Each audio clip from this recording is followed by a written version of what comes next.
My name is Spencer Wigmore. I'm an assistant curator of paintings, sculpture, and works on paper here at the Carter.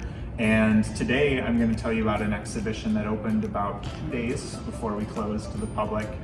Culture Shock, American Artists from Europe, 1913 to 1953. When you come here, you can see this show in our mezzanine Works on Paper gallery, one of the exciting components of our newly reinstalled exhibition space.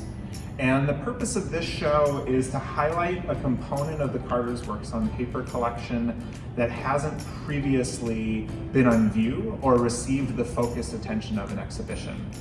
Culture Shock tells the story of European artists who immigrated to the United States and became citizens between World War I and World War II. This is a component of our collection that has surprising depth to it. Probably, I would say, about 75 to 100 works fit this criteria. And what's particularly compelling about this collection is it tells a slightly different story than what is commonly told when artists and scholars are thinking about the transatlantic artistic exchanges that were happening back and forth during the first half of the 20th century. Most of the artists in this show actually came from Eastern Europe, interestingly.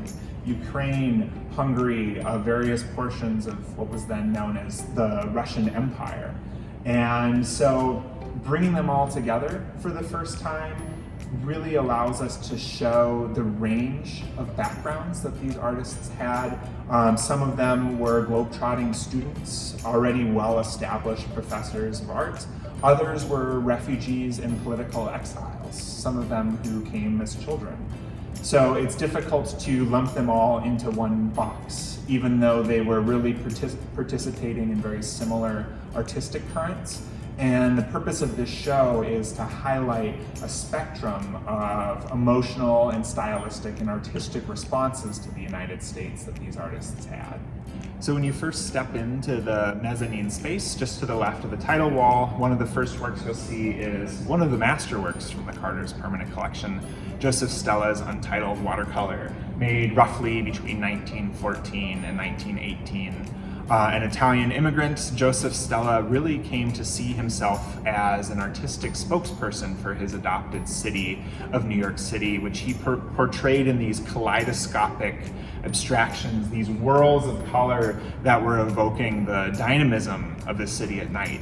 And it sets the stage for the first section, so to speak, of the show, which are artists who are really responding to the dramatic urban architecture of New York City and using it as their subject as they explore and work through a sort of avant-garde stylistic vocabulary. So for instance, Theodore Roszak, who was born in Prussia, now Poland, travels in the early 1930s, travels all across Europe, visiting with cutting-edge artists in Australia, Czechoslovakia, Germany, Italy, Paris, and Prague. And when this whirlwind tour is over, he settles down in Staten Island, New York. And he devotes a lot of his artistic energy to portraying the shoreline, the beaches, the beach life of Staten Island. And he uses it to kind of experiment and try and find his own creative voice from the amalgamation of different stylistic ideas that he discerned while traveling all across Europe. So fascination with urban architecture is a theme that brings together a lot of the artists in this exhibition. And the pieces on this wall are all united by a formal interest in this new urban landscape. Artists who are trying to convey the sort of dizzying quality of skyscrapers and subways and city streets, often through really dramatically foreshortened viewing angles and perspectives. And two of my favorite prints, I would say, from this show by the German Werner Drewes really encapsulate this.